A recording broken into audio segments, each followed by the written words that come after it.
ਸਤਿਨਾਮ ਸ਼੍ਰੀ ਵਾਹਿਗੁਰੂ ਜੀ। ਸ਼੍ਰੀ ਨਾਨਕ ਪਦ ਪੰਕਜ ਬੰਦਨਾ, ਪਦ ਪੰਕਜ ਬੰਦਨਾ। ਸਿਮਰਉ ਅੰਗਦ ਦੁਖ ਨਿਕੰਦਨਾ, ਅਮਰ ਦਾਸ ਗੁਰ ਹਿਰਦੈ ਧਿਆਵਉ, ਹਿਰਦੈ ਧਿਆਵਉ। ਸ਼੍ਰੀ ਗੁਰੂ ਰਾਮਦਾਸ ਗੁਣ ਗਾਵਉ, ਸ਼੍ਰੀ ਅਰਜਨ ਬਿਘਨ ਨਾਨਕੇ ਨ ਸਕਮ, ਬਿਘਨ ਨਾਨਕੇ ਨ ਸਕਾ। ਹਰਿ ਗੋਬਿੰਦ ਸ਼ੁਭ ਸੁਮਤਿ ਪ੍ਰਕਾਸ਼ਕ,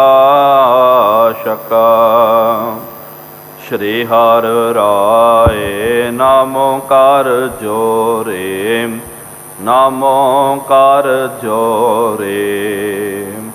ਗੁਰ ਹਰਿ ਕ੍ਰਿਸ਼ਨ ਮਨਾਏ ਬਹੋਰੇ, ਤੇਗ ਬਹਾਦਰ ਪਰਮ ਕਿਰਪਾਲਾ, ਪਰਮ ਕਿਰਪਾਲਾ।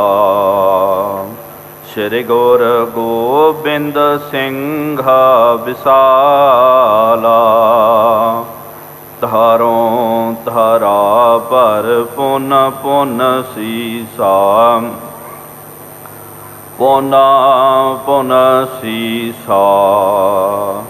ਬੰਦਾਂ ਬਾਰ ਬਾਰ ਜਗਦੀਸ਼ਾ,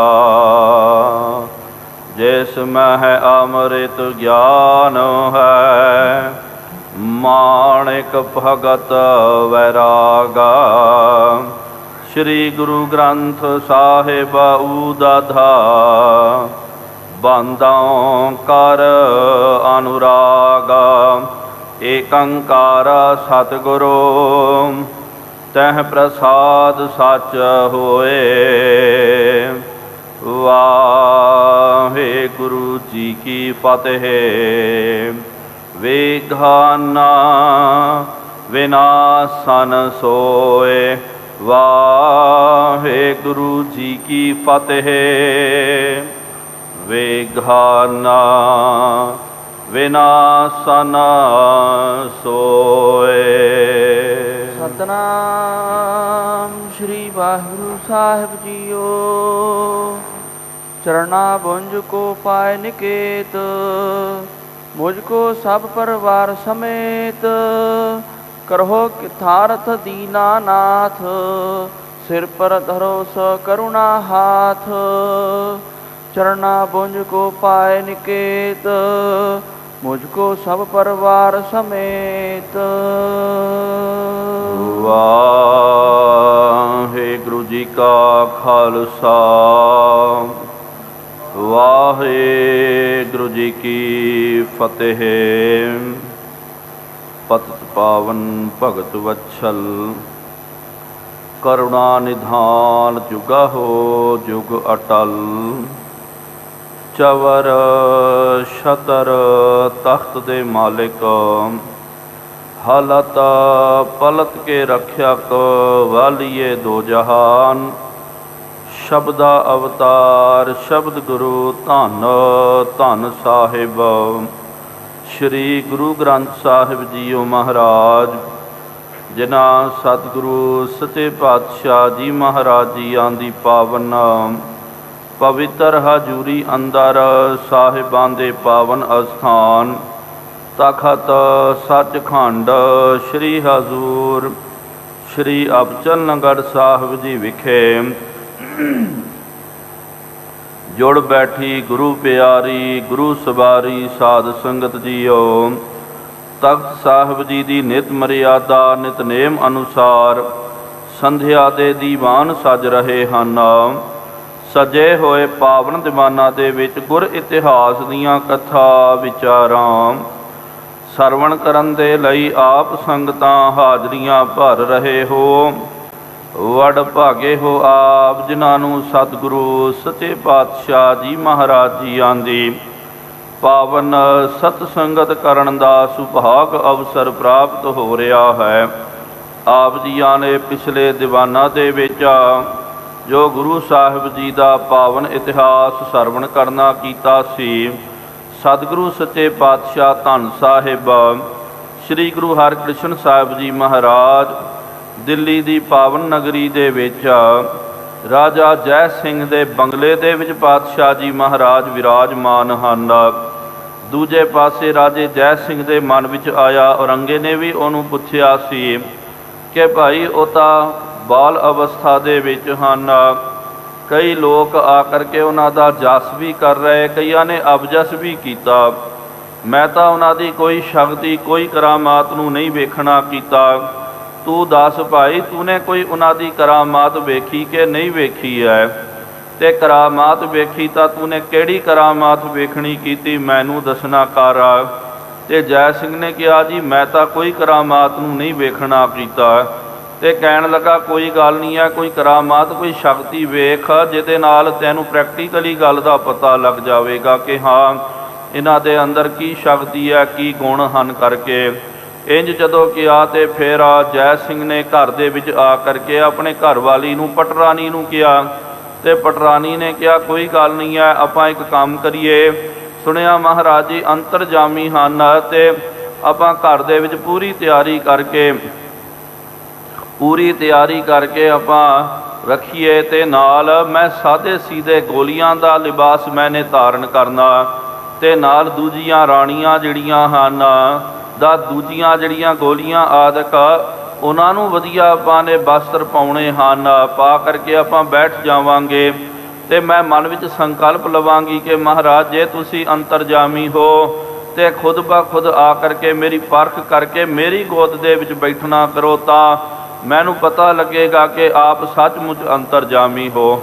ਇਹ ਆਪਾਂ ਮਨ ਵਿੱਚ ਸੰਕਲਪ ਲਵਾਂਗੇ। ਜੇ ਮਹਾਰਾਜ ਜੀ ਆ ਗਏ, ਮੈਨੂੰ ਪਹਿਚਾਣ ਲੈਣਾ ਕੀਤਾ, ਮੇਰੀ ਗੋਦ ਦੇ ਵਿੱਚ ਬੈਠ ਗਏ, ਤੇ ਬਸ ਪਤਾ ਲੱਗ ਜਾਵੇਗਾ ਕਿ ਇਹ ਅੰਤਰਜਾਮੀ ਸਤਿਗੁਰੂ ਹਨ, ਸਰਬ ਗੁਣ ਸੰਪੰਨ ਸਤਿਗੁਰੂ ਮਹਾਰਾਜ ਜੀ ਹਨ। ਜੇ ਇੰਜ ਨਹੀਂ ਕੀਤਾ ਤੇ ਫਿਰ ਇਹਦਾ ਇਹ ਪਤਾ ਲੱਗੇਗਾ ਕਿ ਮਹਾਰਾਜ ਜੀ ਦੇ ਅੰਦਰ ਕੋਈ ਸ਼ਕਤੀ ਕੋਈ ਕਲਾ ਨਹੀਂ ਹੈ। ਦੂਜੇ ਪਾਸੇ ਮਹਾਰਾਜ ਨੇ ਵੀ ਵਿਚਾਰ ਕੀਤੀ, ਮਹਾਰਾਜ ਜਿਸ ਚੀਜ਼ ਨੂੰ ਲੁਕਾਉਣਾ ਚਾਹੁੰਦੇ ਸਨ, ਆਪਣੇ ਸ਼ਕਤੀਆਂ ਨੂੰ, ਆਪਣੀ ਵਡਿਆਈ, ਆਪਣੀ ਪੂਜਾ ਦੇ ਲਈ ਪ੍ਰਗਟ ਨਹੀਂ ਕਰਨਾ ਚਾਹੁੰਦੇ, ਅੱਜ ਜਦੋਂ ਇਹਨਾਂ ਨੇ ਕੰਮ ਕੀਤਾ ਮਨ ਹੀ ਮਨ ਅੰਤਰਜਾਮਤਾ ਨਾਲ ਵੇਖ ਕਰਕੇ ਮਹਾਰਾਜ ਜੀ ਨੂੰ ਇਹ ਗੱਲ ਚੰਗੀ ਨਹੀਂ ਲੱਗ ਰਹੀ ਹੈ। ਮਹਾਰਾਜ ਨੇ ਮਨ ਹੀ ਮਨ ਵਿਚਾਰ ਕੀਤੀ ਕਿ ਭਾਈ ਜਿਸ ਕਾਰਨ ਕਰਕੇ ਅਸੀਂ ਨਹੀਂ ਆਉਣਾ ਚਾਹੁੰਦੇ ਸੀ, ਸ਼ਕਤੀਆਂ ਨੂੰ ਗੁਪਤ ਰੱਖਣਾ ਚਾਹੁੰਦੇ, ਆਪਣੀ ਵਡਿਆਈ ਨੂੰ ਪ੍ਰਗਟ ਨਹੀਂ ਕਰਨਾ ਚਾਹੁੰਦੇ, ਤੇ ਇਹ ਉਹੀ ਕਰਾਉਣਾ ਚਾਹੁੰਦਾ। ਖੈਰ ਇਸ ਤਰ੍ਹਾਂ ਫਿਰ ਰਾਜਾ ਜੈ ਸਿੰਘ ਮਹਾਰਾਜ ਜੀ ਦੇ ਦਰ ਘਰ 'ਤੇ ਆਇਆ। ਮਹਾਰਾਜ ਜੀ ਇਕਾਂਤ ਦੇ ਵਿੱਚ ਬੈਠੇ ਹੋਏ ਸਨ। ਇਹਨੇ ਆ ਕਰਕੇ ਬੂਹਾ ਖੜਕਾਉਣਾ ਕੀਤਾ, ਬੇਨਤੀ ਕੀਤੀ ਕਿ ਸਤਿਗੁਰੂ ਮਹਾਰਾਜ ਕੀ ਗੱਲ ਹੈ, ਆਪ ਜੀ ਲੱਗਦਾ ਨਾਰਾਜ਼ ਹੋ ਮੇਰੇ ਤੋਂ, ਕਿਰਪਾ ਕਰੋ ਮਹਾਰਾਜ, ਕਿਰਪਾ ਕਰਕੇ ਮੇਰੇ ਘਰ ਦੇ ਵਿੱਚ ਆਪ ਜੀ ਚਰਨ ਪਾਉਣਾ ਕਰੋ। ਸਾਰੀਆਂ ਰਾਣੀਆਂ ਉਹ ਆਪ ਜੀ ਦਾ ਉਡੀਕ ਕਰ ਰਹੀ ਹੈ। ਨਾਲ ਸਤਿਗੁਰੂ ਮਹਾਰਾਜ ਅਸੀਂ ਘਰ ਦੇ ਵਿੱਚ ਪੂਰੀ ਤਿਆਰੀ ਕਰਨੀ ਕੀਤੀ ਹੈ, ਕਿਰਪਾ ਕਰਕੇ ਤੁਸੀਂ ਮੇਰੇ ਘਰ ਨੂੰ ਪਾਵਨ ਪਵਿੱਤਰ ਕਰਨਾ ਕਰੋ। ਇਹ ਹੁਣ ਰਾਜਾ ਜੈ ਸਿੰਘ ਬੇਨਤੀ ਕਰ ਰਿਹਾ। ਆਓ ਸਾਧ ਸੰਗਤ ਜੀ ਇਸ ਤੋਂ ਅਗਲੀ ਜੋ ਕਥਾ ਆਪਾਂ ਸਰਵਣ ਕਰਨਾ ਕਰੀਏ, ਕੋਈ ਵੀ ਰਸਨਾ ਵਾਂਝੀ ਨਾ ਰਵੇ। ਸਤਿਗੁਰੂ ਮਹਾਰਾਜ ਜੀਆਂ ਦੇ ਪਾਵਨ ਦਰ ਘਰ 'ਤੇ ਆਪਣੀ ਹਾਜ਼ਰੀ ਨੂੰ ਦਰਜ ਕਰਵਾਉਂਦਿਆਂ ਹੋਇਆਂ ਪ੍ਰੇਮ ਅਤੇ ਸਤਿਕਾਰ ਸਹਿਤ ਉਚਾਰਨ ਕਰਨਾ ਕਰੋ ਜੀ। ਸਤਿਨਾਮ ਸ਼੍ਰੀ ਵਾਹਿਗੁਰੂ ਜੀ। ਫਿਰ ਇੱਕ ਵਾਰੀ ਉਚਾਰਨ ਕਰੋ ਜੀ, ਸਤਿਨਾਮ ਸ਼੍ਰੀ ਵਾਹਿਗੁਰੂ ਜੀ। ਸਤਿਨਾਮ ਸ਼੍ਰੀ ਵਾਹਿਗੁਰੂ ਸਾਹਿਬ ਜੀਓ।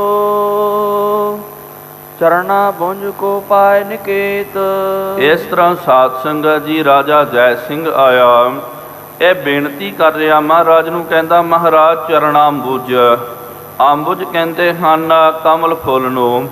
ਇਹ ਕਹਿਣ ਲੱਗਾ ਮਹਾਰਾਜ ਆਪ ਜੀ ਦੇ ਚਰਨ ਕਮਲ ਜੋ ਹਨ ਉਹ ਮੇਰੇ ਘਰ ਦੇ ਵਿੱਚ ਟਿਕਾਉਣਾ ਕਰੋ। ਤੋ ਸਭ ਪਰਿਵਾਰ ਸਮੇਤ ਮੇਰਾ ਜਿਹੜਾ ਸਾਰਾ ਪਰਿਵਾਰ ਜੋ ਹੈ ਕਰੋ ਕਿਰਤਾਰਥ ਦੀਨਾਨਾਥ। ਹੇ ਦੀਨਾਨਾਥ, ਦੀਨ ਦਿਆਲ, ਦੀਨਾ ਬੰਧੂ ਸਤਿਗੁਰੂ ਮਹਾਰਾਜ, ਮੇਰੇ ਘਰ ਦੇ ਵਿੱਚ ਆ ਕਰਕੇ ਮੇਰੇ ਘਰ ਨੂੰ ਪਾਵਨ ਪਵਿੱਤਰ ਕਰਨਾ ਕਰੋ। ਸਿਰ ਪਰ ਧਰੋ ਸ ਕਰੁਣਾ ਹਾਥ।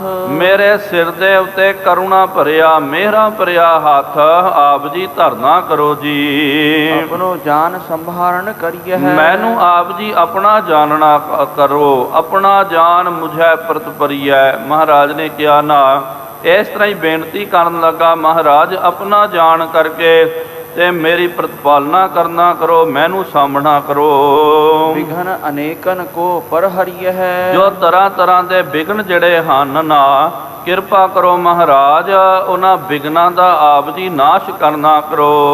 ਤਥਾ ਪੁੱਤਰ ਨਿਜ ਪਿਤਾ ਅਗਾਰੀ। ਜਿਸ ਤਰ੍ਹਾਂ ਪੁੱਤਰ ਜਿਹੜਾ ਹੈ ਆਪਣੇ ਬਾਪ ਦੇ ਅੱਗੇ ਕਰਹਿ ਅਵਗਿਆ ਸੁਮਤ ਵਿਸਾਰੀ। ਜੇ ਸੁਮਤ ਨੂੰ ਵਿਸਾਰ ਕਰਕੇ ਸ੍ਰੇਸ਼ਟ ਮਤ ਦਾ ਤਿਆਗ ਕਰਕੇ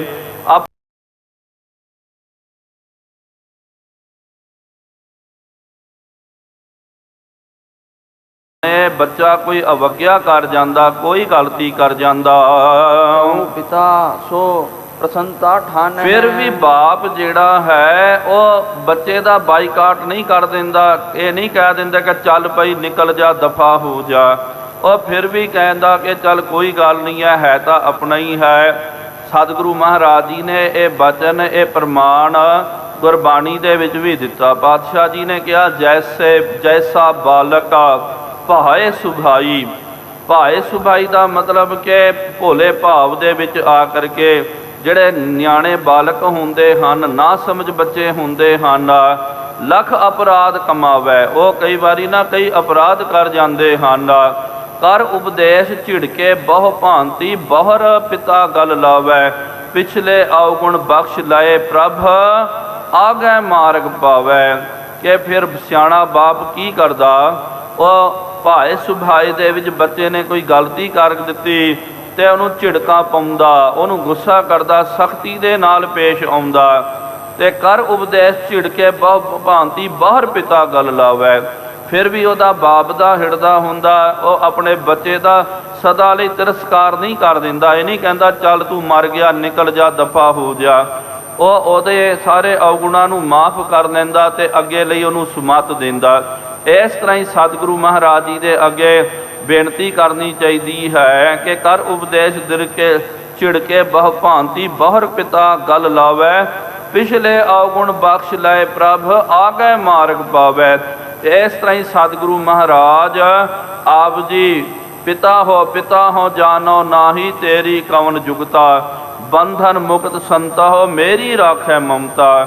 ਕਿ ਆਪ ਜੀ ਪਿਤਾ ਸਤਿਗੁਰੂ ਜੀ ਹੋ, ਅਸੀਂ ਇਆਣੇ ਬਾਲਕ ਹਾਂ। ਸਾਡੇ ਪਿਛਲੇ ਸਾਰੇ ਔਗੁਣ ਜਿਹੜੇ ਹਨ ਉਹਨੂੰ ਮਾਫ ਕਰਕੇ, ਉਹਨੂੰ ਖਤਮ ਕਰਕੇ ਅੱਗੇ ਸ੍ਰੇਸ਼ਟ ਮਾਰਗ ਦੇ ਉੱਤੇ ਆਪ ਸਾਨੂੰ ਪਾਉਣਾ ਕਰੋ। ਔਗੁਣ ਜਾਣ ਹਿਰਦੈ ਨਹਿ ਆਨਹਿ। ਔਗੁਣ ਜਿਹੜਾ ਨਾ ਉਹ ਬਾਪ ਸਿਆਣਾ ਬਾਪ ਬੱਚੇ ਦੇ ਮਨ ਵਿੱਚ ਧਾਰਨ ਨਹੀਂ ਕਰਦਾ। ਔਗੁਣ ਕੋ ਨਾ ਚਿਤਾਰਦਾ ਗਲ ਸੇਤੀ ਲਾਇਕ। ਇਸ ਪ੍ਰਕਾਰ ਜੇ ਜਾਨਹੁ ਮੋਹੀ। ਇਸ ਤਰ੍ਹਾਂ ਹੀ ਹੁਣ ਕਿਉਂਕਿ ਮਹਾਰਾਜ ਨੇ ਵੀ ਕਹਿ ਦਿੱਤਾ ਸੀ ਨਾ, ਕੱਲ ਦੇ ਦੀਵਾਨ ਵਿੱਚ ਆਪਾਂ ਨੇ ਸਰਵਣ ਕੀਤਾ। ਮਹਾਰਾਜ ਜੀ ਨੇ ਇੱਕ ਦ੍ਰਿਸ਼ਟਾਂਤ ਦਿੱਤਾ। ਸਿਆਣੇ ਦੇਖੋ ਨਾ ਉਹ ਇਸ਼ਾਰੇ ਦੇ ਨਾਲ ਦੱਸ ਦਿੰਦੇ ਹਨ ਤੇ ਦੂਜਾ ਸਿਆਣਾ ਹੋਵੇ ਉਹ ਇਸ਼ਾਰਾ ਸਮਝ ਜਾਂਦਾ ਕਿ ਇਹਦਾ ਕਹਿਣ ਦਾ ਕੀ ਤਾਤਪਰਯ ਹੈ ਕਰਕੇ। ਮਹਾਰਾਜ ਜੀ ਨੇ ਕੱਲ ਕਿਹਾ ਸੀ, ਜਦੋਂ ਇਹ ਆਇਆ ਸੀ ਗੁਰੂ ਘਰ ਦੇ ਵਿੱਚ, ਮਹਾਰਾਜ ਜੀ ਨੇ ਕਿਹਾ ਕਿ ਕੋਈ ਵੀ ਸਿਆਣਾ ਵਿਅਕਤੀ ਜੋ ਹੈ ਉਹ ਖਜ਼ਾਨਾ ਜਿਹੜਾ ਹੋਵੇ, ਉਹਦੇ ਕੋਲ ਜੋ ਵੀ ਖਜ਼ਾਨਾ ਹੋਵੇ ਉਹਨੂੰ ਉਹ ਲੁਕਾ ਛੁਪਾ ਕਰਕੇ ਰੱਖਦਾ, ਉਹਨੂੰ ਗੋਪ ਕਰਕੇ ਰੱਖਦਾ। ਖਜ਼ਾਨੇ ਪ੍ਰਗਟ ਨਹੀਂ ਕੀਤੇ ਜਾਂਦੇ ਹਨ, ਐਵੇਂ ਖਜ਼ਾਨਾ ਬਾਹਰ ਨਹੀਂ ਰੱਖਦੇ। ਕਿਉਂਕਿ ਪਤਾ ਹੁੰਦਾ ਜੇ ਖੁੱਲ੍ਹੇ ਵਿੱਚ ਤੁਸੀਂ ਆਪਣੇ ਘਰ ਦਾ ਖਜ਼ਾਨਾ ਰੱਖ ਲਿਓ, ਕਈ ਵਾਰੀ ਘਰ ਦੇ ਬੰਦੇ ਹੀ ਉਹਦੇ ਉੱਤੇ ਹੱਥ ਸਾਫ਼ ਕਰ ਜਾਂਦੇ, ਕੰਮ ਕਰਨ ਵਾਲੇ ਹੀ ਉਡਾ ਕੇ ਲੈ ਕੇ ਚੱਲ ਜਾਂਦੇ। ਸਿਆਣਾ ਕੀ ਕਰਦਾ, ਖਜ਼ਾਨਾ ਜਿਹੜਾ ਗੁਪਤ ਕਰਕੇ ਉਹਨੂੰ ਛੁਪਾ ਕਰਕੇ ਰੱਖਦਾ। ਕਬੀਰ ਸਾਹਿਬ ਜੀ ਦਾ ਬਚਨ ਆਉਂਦਾ, ਇਹ ਗੁਰਬਾਣੀ ਵਿੱਚ ਨਹੀਂ ਹੈ, ਹੀਰਾ ਪਾਇਓ ਬਹੁ ਗਾਂਠ ਗੰਠਾਇਓ ਵਾਕੋ ਬਾਰ ਬਾਰ ਕਿਉਂ ਖੋਲੈ।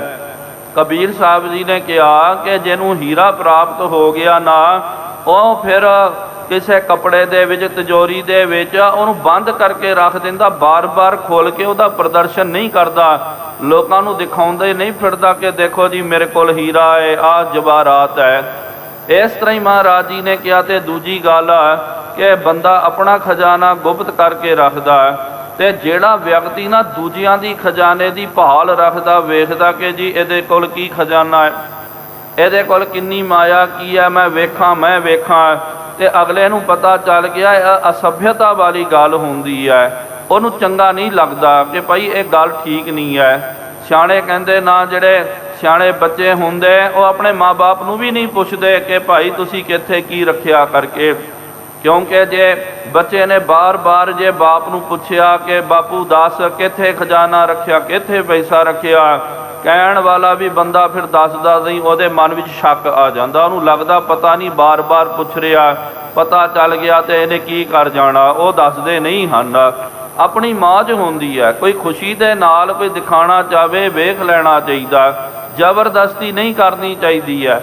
ਇਹ ਮਹਾਰਾਜ ਜੀ ਨੇ ਇਸ਼ਾਰਾ ਦੇ ਦਿੱਤਾ ਕਿ ਇਸ ਤਰ੍ਹਾਂ ਹੀ ਭਾਈ ਇਹ ਸ਼ਕਤੀਆਂ ਜਿਹੜੀਆਂ ਕੋਈ ਆਪਣੇ ਚਾਹ ਦੇ ਵਿੱਚ ਆ ਕਰਕੇ ਦਿਖਾਇਆ ਤੇ ਉਹਨੂੰ ਵੇਖ ਲਿਆ ਤੇ ਵਧੀਆ ਗੱਲ ਹੈ, ਲੇਕਿਨ ਬਾਰ-ਬਾਰ ਨਹੀਂ ਕਹਿਣਾ ਕਿ ਜੀ ਮੈਂ ਆਹ ਵੇਖਣਾ ਚਾਹੁੰਦਾ, ਮੈਂ ਤੁਹਾਡੀ ਸ਼ਕਤੀ, ਤੁਹਾਡੇ ਗੁਣ ਵੇਖਣਾ ਚਾਹੁੰਦਾ। ਫਿਰ ਵੇਖਣ ਵਾਲਾ ਵੀ ਫਿਰ ਖਰਾਬ ਹੋ ਜਾਂਦਾ, ਫਿਰ ਦਿਖਾਉਣ ਵਾਲੇ ਵੀ ਉਹ ਵੀ ਬੇਈਮਾਨ ਬਣ ਜਾਂਦੇ ਹਨ। ਇਹ ਮਹਾਰਾਜ ਨੇ ਬਚਨ ਕੀਤਾ। ਫਿਰ ਵੀ ਦੇਖੋ ਜੈ ਸਿੰਘ ਨੂੰ ਪਤਾ ਚੱਲ ਗਿਆ ਕਿ ਮਹਾਰਾਜ ਮੇਰੇ ਪ੍ਰਤੀ ਕਹਿ ਰਹੇ ਹਨ, ਫਿਰ ਵੀ ਮਹਾਰਾਜ ਨੂੰ ਮਾਫੀਆਂ ਮੰਗਦਾ, ਲੇਕਿਨ ਕਹਿੰਦਾ ਮਹਾਰਾਜ ਮੇਰੇ ਘਰ ਦੇ ਵਿੱਚ ਚੱਲਣਾ ਕਰੋ, ਤਾਂ ਹਮਰੋ ਸਭ ਬੇਦ ਭਲ ਹੋਹੀ। ਜੇ ਆਪ ਜੀ ਮੇਰੇ ਘਰ ਦੇ ਵਿੱਚ ਆਓਗੇ ਨਾ ਤਾਂ ਮਹਾਰਾਜ ਮੇਰਾ ਘਰ-ਬਾਰ ਪਵਿੱਤਰ ਹੋ ਜਾਵੇਗਾ। ਅਵਗੁਣ ਮਨ ਮਹਿ ਕੋ ਨਾ ਚਿਤਾਰੋ। ਆਪ ਜੀ ਅਵਗੁਣ ਕੋ ਨਾ ਚਿਤਾਰਦਾ, ਗੱਲ ਸੇਤੀ ਲਾਇਕ। ਮਹਾਰਾਜ ਬੜੇ ਅਵਗੁਣ ਹਨ, ਕਹਿ ਨਾਨਕ ਸਭ ਅਵਗੁਣ ਮੂੰਹ ਮੈਂ।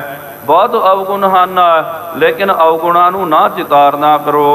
ਪਿਤਾ ਸਮਾਨ ਸਦਾ ਪ੍ਰਤਿਪਾਰੋ। ਪਿਤਾ ਸਮਾਨ ਆਪ ਜੀ ਮਹਾਰਾਜ ਸਾਡੀ ਪ੍ਰਤਿਪਾਲਨਾ ਕਰਨਾ ਕਰੋ। ਹੁਣ ਗੁਰਮੁਖੋ ਵੇਖਿਆ ਜਾਵੇ, ਰਾਜਾ ਜੈ ਸਿੰਘ ਤਕਰੀਬਨ ਉਹਦੀ 45-50 ਵਰ੍ਹੇ ਦੀ ਤਾਂ ਆਰਬਲਾ ਹੈ, ਤੇ ਗੁਰੂ ਹਰਕ੍ਰਿਸ਼ਨ ਸਾਹਿਬ ਜੀ ਮਹਾਰਾਜ ਜੀ ਦੀ ਆਰਬਲਾ, ਜੇ ਤਨ ਦੀ ਆਰਬਲਾ ਦੀ ਆਪਾਂ ਗਿਣਤੀ ਕਰਦੇ ਹਾਂ, ਪੂਰੇ 8 ਸਾਲ ਦੇ ਕਰੀਬ ਦੀ ਮਹਾਰਾਜ ਜੀ ਦੀ ਆਰਬਲਾ ਹੈ। ਫਿਰ ਵੀ ਉਹ ਮਹਾਰਾਜ ਜੀ ਨੂੰ ਪਿਤਾ ਜੀ ਕਹਿ ਕਰਕੇ ਸੰਬੋਧਨ ਕਰ ਰਿਹਾ। ਅਸਲ ਦੇ ਵਿੱਚ ਪਿਆਰਿਓ, ਜੇ ਬਾਹਰੀ ਤੌਰ 'ਤੇ ਵੇਖਿਆ ਜਾਵੇ ਤੇ ਆਪਾਂ ਨੇ ਹੱਸ ਪੈਣਾ ਕਿ ਭਈ ਇਹ ਕੀ ਗੱਲ ਹੈ।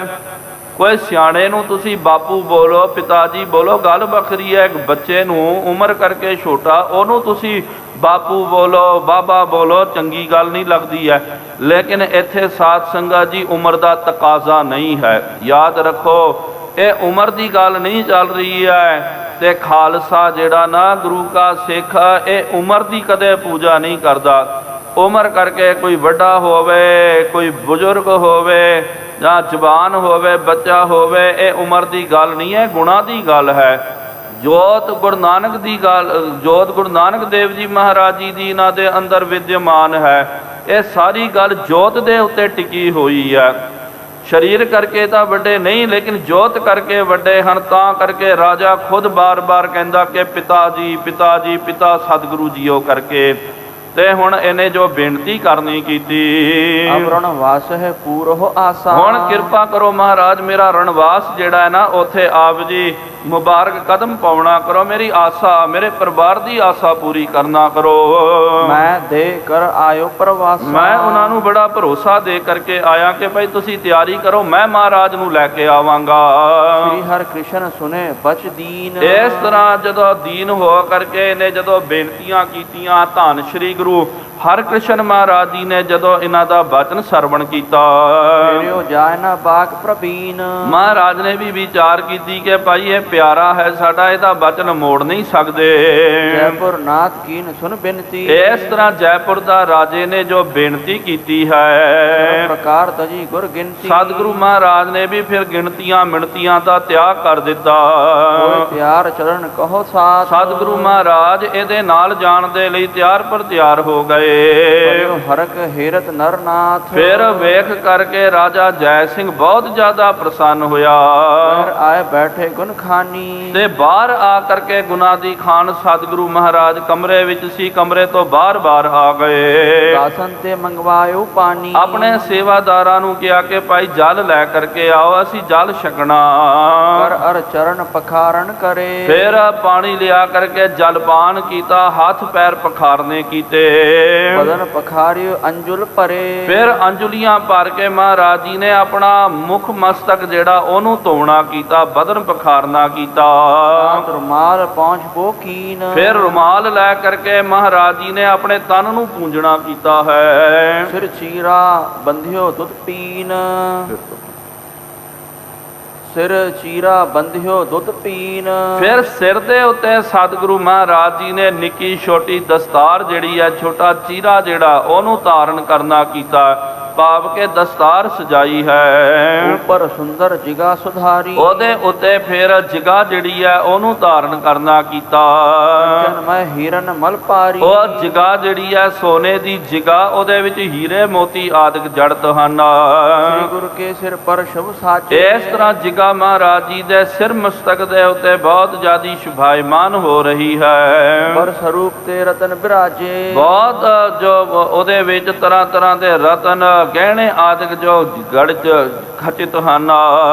ਸੂਖਮ ਅੰਬਰ ਕੋ ਜਾਮਾ। ਬਹੁਤ ਸੂਖਸ਼ਮ ਬਸਤਰ ਦਾ ਜਾਮਾ ਸਤਿਗੁਰੂ ਮਹਾਰਾਜ ਜੀ ਨੇ ਧਾਰਨ ਕਰਨਾ ਕੀਤਾ। ਮੋਟਾ ਲਗਿਓ ਦੋ ਕੂਲ ਵਿਰਾਮਾ। ਫਿਰ ਦੁਕੂਲ ਜਿਹੜਾ ਹੈ ਗਲ ਵਿੱਚ ਜਿਹੜਾ ਪੱਲਾ ਪਾਉਂਦੇ ਹਾਂ, ਉਹ ਹਜੂਰੀਏ ਦੇ ਵਿੱਚ ਗੋਟੇ ਆਦਿਕ ਲੱਗੇ ਹੋਏ ਹਨ। ਪਾਇਨ ਪਾਏ ਭਲੇਰੀ। ਵਧੀਆ ਪਨਹੀ ਜਿਹੜੀ ਹੈ ਜੁੱਤੀ ਉਹ ਪੈਰਾਂ ਦੇ ਵਿੱਚ ਮਹਾਰਾਜ ਜੀ ਨੇ ਧਾਰਨ ਕਰਨੀ ਕੀਤੀ। ਕਰ ਸਜਤ ਸਰੀ ਘਨੇਰੀ। ਔਰ ਜੁੱਤੀ ਵੀ ਜਿਹੜੀ ਹੈ ਜ਼ਰੀਦਾਰ ਜੁੱਤੀ ਹੈ, ਉਹਦੇ ਵਿੱਚ ਬਹੁਤ ਜ਼ਿਆਦੀ ਕੜਾਈ ਕੀਤੀ ਗਈ ਹੈ। ਕਹੀ ਫੂਲਨ ਕੀ ਛਰੀ। ਉਸ ਤੋਂ ਬਾਅਦ ਸਤਿਗੁਰੂ ਮਹਾਰਾਜ ਜੀ ਗੁਰਮੁਖੋ ਯਾਦ ਰੱਖੋ, ਇੱਕ ਬਰੀਕ ਜਿਹੜੀ ਹੈ ਛੜੀ ਜਿਹੜੀ ਹੈ ਫੁੱਲਾਂ ਦੀ ਛੜੀ ਜਿਹਨੂੰ ਕਿਹਾ ਕਰਦੇ ਸਨ, ਉਹ ਛੜੀ ਸਤਿਗੁਰੂ ਮਹਾਰਾਜ ਆਪਣੇ ਹੱਥ ਦੇ ਵਿੱਚ ਧਰਿਆ ਕਰਦੇ ਸਨ। ਯਾਦ ਰੱਖੋ ਜਦੋਂ ਛੱਦੂ ਝਿਉਰ ਵੀ ਆਇਆ ਸੀ ਨਾ, ਸਤਿਗੁਰੂ ਮਹਾਰਾਜ ਜੀ ਨੇ ਉਹਦੇ ਸਿਰ ਦੇ ਉੱਤੇ ਛੜੀ ਨੂੰ ਰੱਖਣਾ ਕੀਤਾ ਤੇ ਕਿਹਾ ਕਿ ਭਾਈ ਹੁਣ ਤੂੰ ਗੀਤਾ ਦੇ ਅਰਥ ਕਰ। ਉਹਨੂੰ ਆਗਮ ਨਿਗਮ ਦੀ ਸੋਝੀ ਹੋ ਕਰਕੇ ਆਈ ਸੀ। ਉਹ ਜਿਹੜੀ ਆ ਸੂਖਸ਼ਮ ਛੜੀ ਉਹਨੂੰ ਮਹਾਰਾਜ ਜੀ ਨੇ ਹੱਥ ਵਿੱਚ ਧਾਰਨ ਕਰਨਾ ਕੀਤਾ। ਬਹੁਤ ਮੋਲ ਕੀ ਸ਼ੋਭਤ ਖਰੀ। ਬਹੁਤ ਜ਼ਿਆਦੀ ਉਹ ਵਡਮੁੱਲੀ ਹੈ। ਮੈਂ ਤਿਆਰ ਚਲਵੇ ਕਹੋ ਸਾਥ। ਇਸ ਤਰ੍ਹਾਂ ਸਤਿਗੁਰੂ ਮਹਾਰਾਜ ਰਾਜੇ ਜੈ ਸਿੰਘ ਦੇ ਨਾਲ ਜਾਣ ਦੇ ਲਈ ਤਿਆਰ ਪਰ ਤਿਆਰ ਹੋ ਗਏ। ਦੇਖਤ ਹਰਿ ਕਿਉ ਜੈਪੁਰ ਨਾਥ। ਇਹ ਵੇਖ ਕਰਕੇ ਜੈਪੁਰ ਦਾ ਰਾਜਾ ਜੈ ਸਿੰਘ ਬਹੁਤ ਜ਼ਿਆਦਾ ਪ੍ਰਸੰਨ ਹੋਇਆ। ਸੇਵਕ ਤਹੈ ਵਰਜਨ ਕਰੇ। ਨਾਲ ਸਤਿਗੁਰੂ ਮਹਾਰਾਜ ਜੀ ਹੁਣ ਜਾ ਰਹੇ ਤੇ ਤੁਰੰਤ ਜਿਹੜੇ ਸੇਵਾਦਾਰ ਸਿਪਾਹੀ ਆਦਿਕ ਉਹ ਵੀ ਆ ਗਏ। ਮਹਾਰਾਜ ਜੀ ਨੇ ਉਹਨਾਂ ਸਾਰਿਆਂ ਨੂੰ ਰੋਕ ਦਿੱਤਾ, ਕਿਹਾ ਕਿ ਨਾ ਭਾਈ ਤੁਸੀਂ ਇੱਥੇ ਡੇਰੇ ਦੇ ਵਿੱਚ ਹੀ ਰਹਿਣਾ, ਅਸੀਂ ਇਕੱਲੇ ਜਾਵਾਂਗੇ। ਸਾਥ ਨਾ ਚਲੋ ਕਰੋ ਇਤ ਥੀਰੇ। ਰਹੋ ਇਤ ਭਾਵ ਕਿ ਤੁਸੀਂ ਇੱਥੇ ਹੀ ਥਿਰ ਹੋ ਕੇ ਰਹਿਣਾ ਕਰੋ, ਇੱਥੇ ਹੀ ਟਿਕ ਕੇ ਰਹੋ, ਸਾਡੇ ਸਾਥ ਕੋਈ ਵੀ ਨਾ ਆਵੇ। ਆਪ ਗਰੀਬ ਨਿਵਾਜ ਸਿਧਾਰੇ। ਸਿਰਫ ਆਪ ਗਰੀਬ ਨਿਵਾਜ ਸਤਿਗੁਰੂ ਮਹਾਰਾਜ ਜੀ ਉਥੋਂ ਸੁਧਾਰਨਾ ਕੀਤਾ। ਮੂਰਤ ਪਰ ਕੋ ਬਲਹਾਰੇ। ਉਹ ਕੋਮਲ ਮੂਰਤ ਦੇ ਉੱਤੇ ਕਵੀ ਰਾਜੀ ਕਹਿੰਦੇ, ਮੈਂ ਵਾਰੇ ਜਾਵਾਂ ਮੈਂ ਬਲਹਾਰੇ ਜਾਵਾਂ, ਵਾਰ ਨੇ ਬਲਹਾਰ ਨੇ ਲਖ ਬਰੀਆ, ਨਾਮਾ ਹੋ ਨਾਮ ਸਾਹਿਬ ਕੋ ਪ੍ਰਾਣ ਅਧਰਿਆ। ਏਦ ਸ਼੍ਰੀ ਗੁਰੂ ਪ੍ਰਤਾਪ ਸੂਰਜ ਗ੍ਰੰਥ ਦਸਮ ਰਾਸੇ ਜੈ ਸਿੰਘ ਪ੍ਰਸੰਗ ਵਰਣਨ ਨਾਮ 45 ਅੰਸ਼ੂ। ਇੱਥੇ ਸਾਧ ਸੰਗਤ ਜੀ ਇਹ 45ਵਾਂ ਅਧਿਆਇ ਉਹਦੀ ਸਮਾਪਤੀ ਹੈ। ਅਗਲੀ ਕਥਾ ਆਰੰਭ ਹੋਣ ਵਾਲੀ ਹੈ। ਦੋਹਰਾ ਹੋਏ ਤਿਆਰ ਸ਼੍ਰੀ ਸਤਿਗੁਰੂ ਨਿਕਸੇ ਡੇਰਾ ਸ਼ੋਰ। ਇਸ ਤਰ੍ਹਾਂ ਆਪਣੇ ਡੇਰੇ ਦਾ ਤਿਆਗ ਕਰਕੇ ਸਤਿਗੁਰੂ ਧੰਨ ਸਾਹਿਬ ਸ੍ਰੀ ਗੁਰੂ ਹਰਿਕ੍ਰਿਸ਼ਨ ਸਾਹਿਬ ਜੀ ਮਹਾਰਾਜ ਡੇਰੇ ਦੇ ਬਾਰ-ਬਾਰ ਆ ਗਏ। ਸੰਗ ਨਰਿੰਦ ਆਨੰਦ ਯੁੱਧ ਚਲ ਅੰਤ ਹੈ ਪੁਰ ਓ। ਨਾਲ ਨਰਿੰਦ ਦਾ ਮਤਲਬ ਕਿ ਰਾਜਾ ਜੈ ਸਿੰਘ ਉਹ ਵੀ ਮਹਾਰਾਜ ਜੀ ਦੇ ਨਾਲ ਹੈ। ਇਹ ਦੋਵੇਂ ਜਿਹੜੇ ਹਨ ਅੰਤੈਪੁਰ ਦੇ ਵੱਲ ਜਾ ਰਹੇ। ਚੌਪਈ ਸਾਦਰ ਬੋਲਤ ਸਤਿਗੁਰ ਸਾਥ। ਜੈ ਸਿੰਘ ਜਿਹੜਾ ਬਹੁਤ ਸਤਿਕਾਰ ਦੇ ਨਾਲ ਮਹਾਰਾਜ ਜੀ ਦੇ ਤਾਈਂ ਉਹ ਬਚਨ ਕਰ ਰਿਹਾ ਹੈ। ਪੈਰ ਗਮਨਤ ਨਰਨਾਥ, ਨਾਰ ਨਗਨ ਪੈਰ ਭਾਵ ਕੇ ਨੰਗੇ ਪੈਰੀ ਸਤਿਗੁਰੂ ਮਹਾਰਾਜ ਜੀ ਦੇ ਨਾਲ ਜਾ ਰਿਹਾ।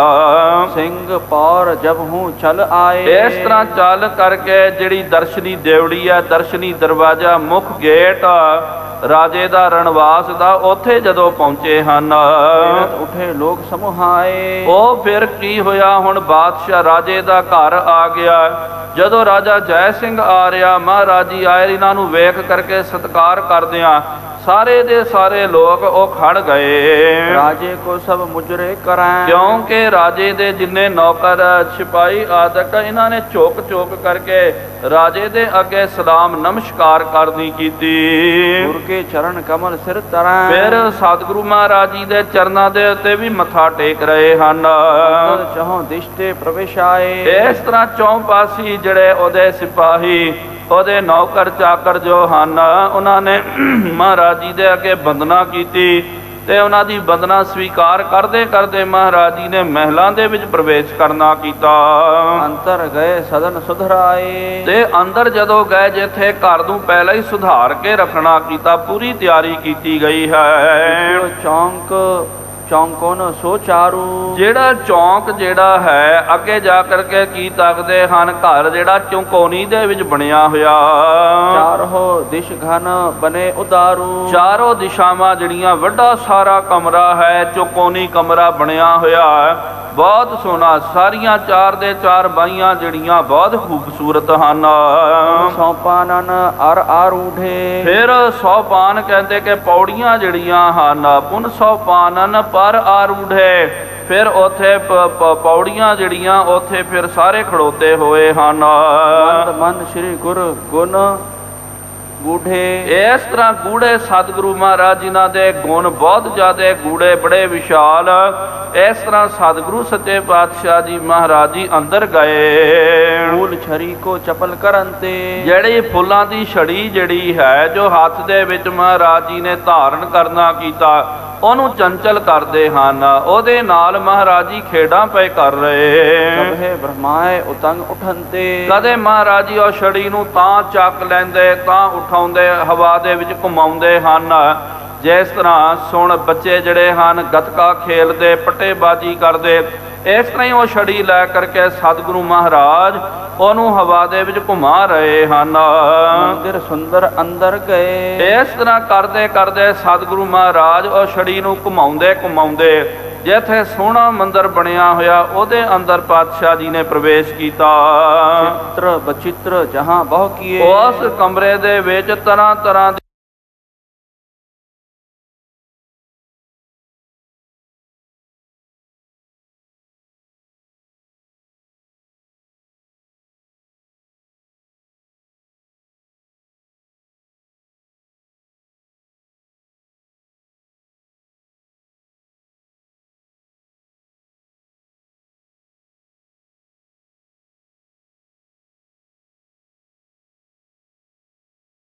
ਵਿਚਿੱਤਰ ਚਿੱਤਰਕਾਰੀ ਜਿਹੜੀ ਹੈ ਕੀਤੀ ਗਈ ਹੈ। ਉਪਬਨ ਲਿਖਿਓ ਫੂਲ ਫਲ ਨਾਨਾ, ਉਪਬਨ ਲਿਖਿਓ ਉਸ ਚਿੱਤਰਕਾਰੀ ਦੇ ਵਿੱਚ, ਜਿਹਨੂੰ ਆਪਾਂ ਜਿਸ ਤਰ੍ਹਾਂ ਕਿ ਪੱਥਰ ਜਿਹੜਾ ਹੁੰਦਾ, ਪੱਥਰਾਂ ਦੇ ਉੱਤੇ ਵੀ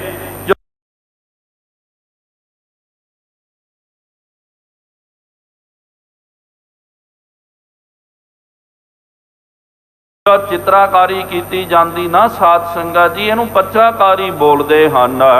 ਜਿਸ ਤਰ੍ਹਾਂ ਆਪ ਜੀ ਵੇਖ ਸਕਦੇ ਹੋ ਤਖਤ ਸਾਹਿਬ ਜੀ ਦੇ ਵਿੱਚ, ਅੰਦਰ ਜਦੋਂ ਆਪ ਤਖਤ ਸਾਹਿਬ ਜੀ ਦੇ ਵਿੱਚ ਪ੍ਰਵੇਸ਼ ਕਰੋਗੇ, ਇਹ ਕੰਧਾਂ ਜਿਹੜੀਆਂ ਹਨ, ਕੰਧਾਂ ਦੇ ਉੱਤੇ ਜੋ ਚਿੱਤਰਕਾਰੀ ਕੀਤੀ ਗਈ ਹੈ, ਇਹ ਵੀ ਸਾਧ ਸੰਗਤ ਜੀ ਬਹੁਤ ਮਾਹੀਮ ਕਾਰੀਗਰੀ ਹੁੰਦੀ ਹੈ। ਆਮ ਬੰਦਾ ਇਹ ਨਹੀਂ ਕਰ ਸਕਦਾ। ਇਹ ਸੰਗਮਰਮਰ ਦਾ ਪੱਥਰ ਅੱਜ ਵੀ ਜੇ ਵੇਖਣਾ ਹੋਵੇ ਤੇ ਜਿੱਥੇ ਕਾਰ ਸੇਵਾ ਚੱਲਦੀ ਨਾ, ਅੱਜ ਵੀ ਗੁਰੂ ਘਰਾਂ ਦੇ ਵਿੱਚ, ਜਿੱਥੇ ਹੁਣ ਲੰਗਰ ਸਾਹਿਬ ਦੇ ਵਿੱਚ ਵੀ ਕਈ ਥਾਵਾਂ ਤੇ ਜੋ ਸੇਵਾਵਾਂ ਚੱਲ ਰਹੀਆਂ, ਤੁਸੀਂ ਵੇਖ ਸਕਦੇ ਹੋ ਕਿਸ ਤਰ੍ਹਾਂ ਦੀ ਇੱਥੋਂ ਦੀ ਇਹ ਸੇਵਾ ਕੀਤੀ ਜਾਂਦੀ ਹੈ। ਕਿ ਫਿਰ ਇਹ ਜਿਹੜਾ ਹੈ ਪੱਥਰ ਲੈ ਕਰਕੇ ਉਹਦੇ ਉੱਤੇ ਇੱਕ ਡਿਜ਼ਾਈਨ ਨਕਸ਼ਾ ਜਿਹੜਾ ਬਣਾਇਆ ਜਾਂਦਾ, ਫਿਰ ਪੱਥਰ ਜਿਹੜਾ ਨਾ ਉਹਨੂੰ ਕੱਟਿਆ ਜਾਂਦਾ, ਉਹਨਾਂ ਕੋਲ ਨਕਸ਼ਾ ਔਰ ਜਿਹੜਾ ਡਿਜ਼ਾਈਨ ਬਣਾਇਆ ਗਿਆ, ਉਹਨਾਂ ਕੋਲ ਪੱਥਰ ਜਿਹੜਾ ਉਹਨੂੰ ਫਿਰ ਬਹੁਤ ਸੰਜੀਦਗੀ ਦੇ ਨਾਲ ਕੱਟਣਾ ਪੈਂਦਾ, ਉਹਨੂੰ ਖੁਰੇਦਣਾ ਪੈਂਦਾ। ਜ਼ਿਆਦਾ ਵੀ ਡੂੰਘਾ ਹੋ ਗਿਆ ਤਾਂ ਵੀ ਫਿਰ ਉਹ ਪੱਥਰ ਖਰਾਬ ਹੋ ਜਾਂਦਾ, ਬਹੁਤ ਧਿਆਨ ਰੱਖਣਾ ਪੈਂਦਾ।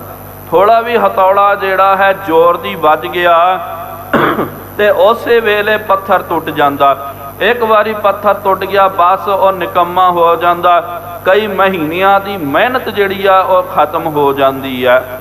ਇੱਕ ਵੀ ਸਾਧ ਸੰਗਤ ਜੀ ਇਹ ਪੱਥਰ ਜਿਹੜਾ ਲੱਗਿਆ ਹੋਇਆ ਨਾ, ਇਹਨੂੰ ਤਿਆਰ ਕਰਨ ਦੇ ਲਈ ਕਈ ਮਹੀਨੇ ਲੱਗ ਜਾਂਦੇ ਹਨ।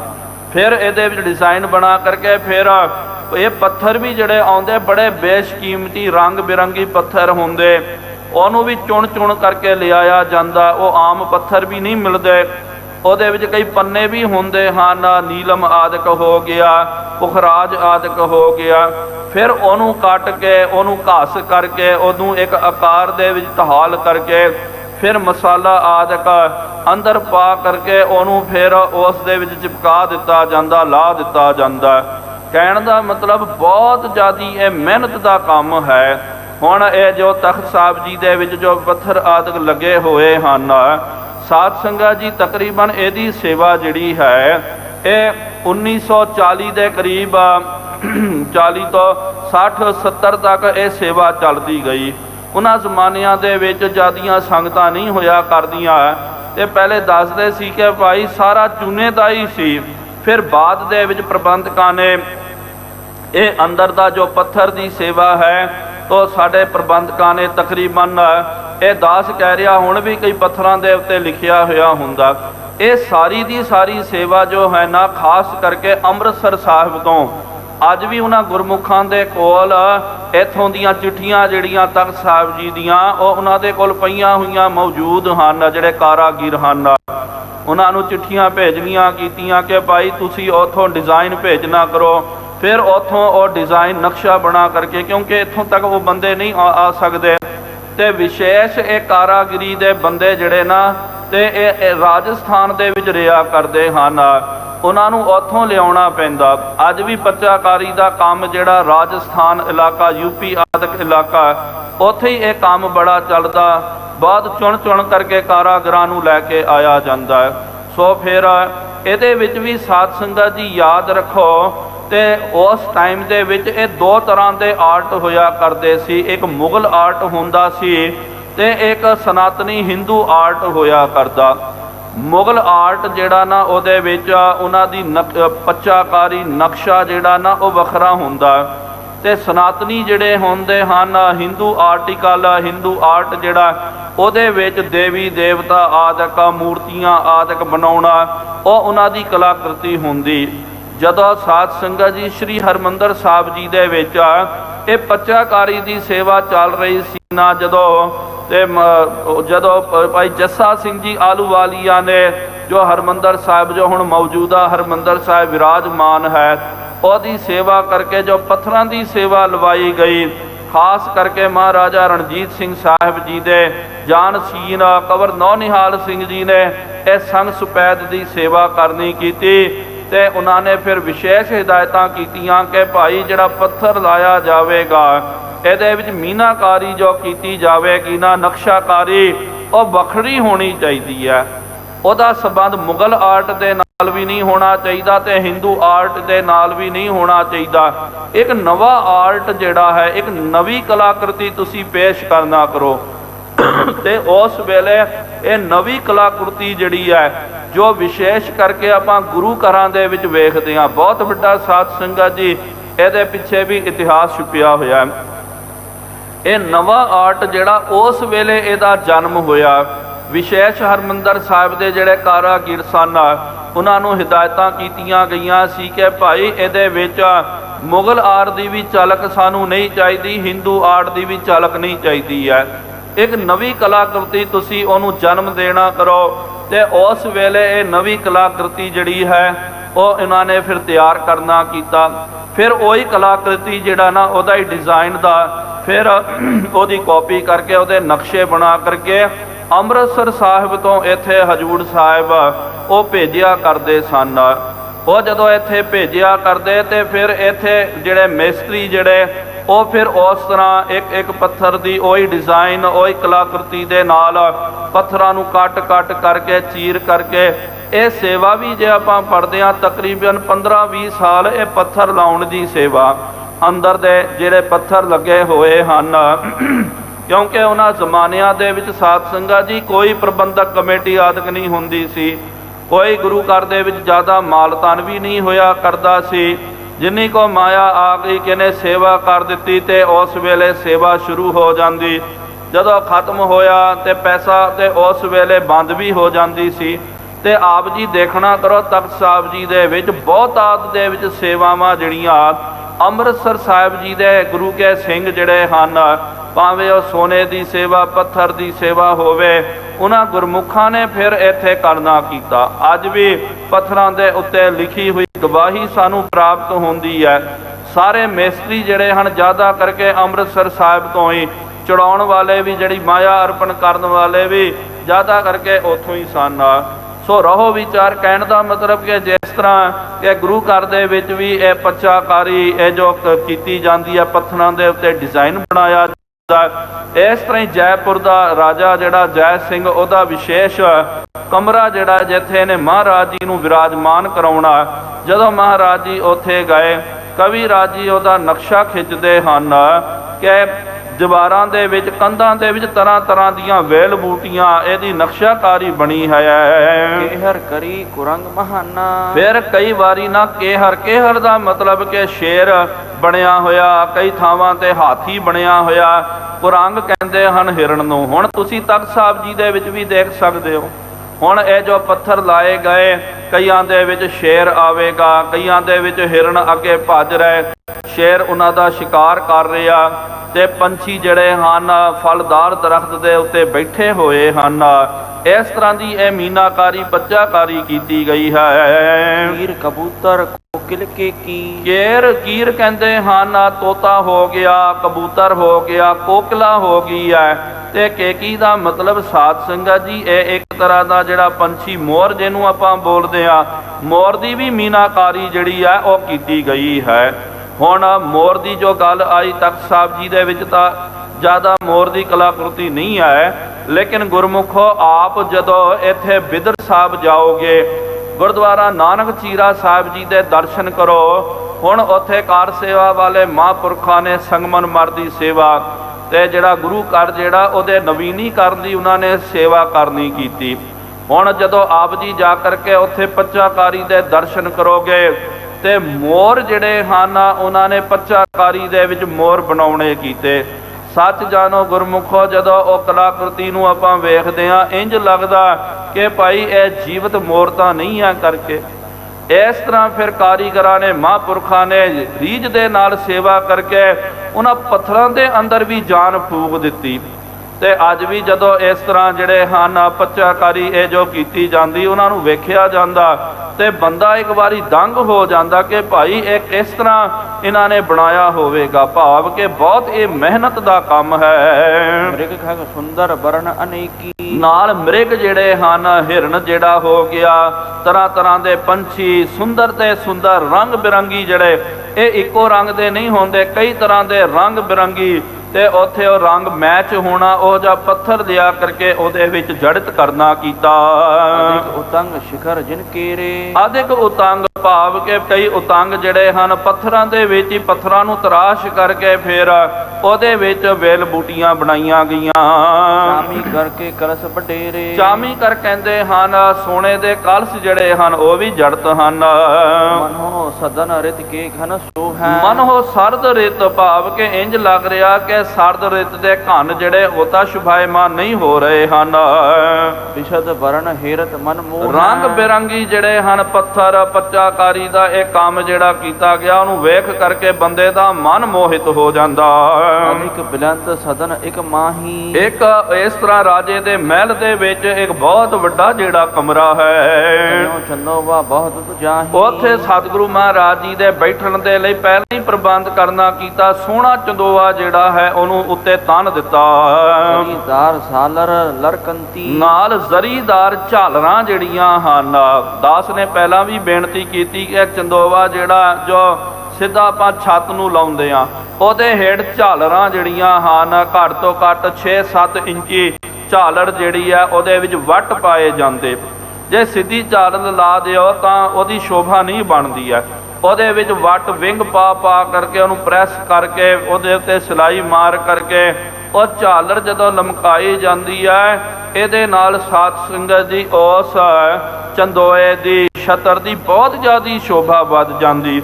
ਇਸ ਤਰ੍ਹਾਂ ਸੋਹਣਾ ਛਤਰ ਚੰਦੋਵਾ ਉੱਤੇ ਤਣਿਆ ਹੋਇਆ, रेशम की डोर जिस अंती ਜਿਹਦੇ ਨਾਲ ਰੇਸ਼ਮ ਦੀਆਂ ਡੋਰਾਂ ਜਿਹੜੀਆਂ ਹਨ ਉਹ ਬਣੀਆਂ ਹੋਈਆਂ।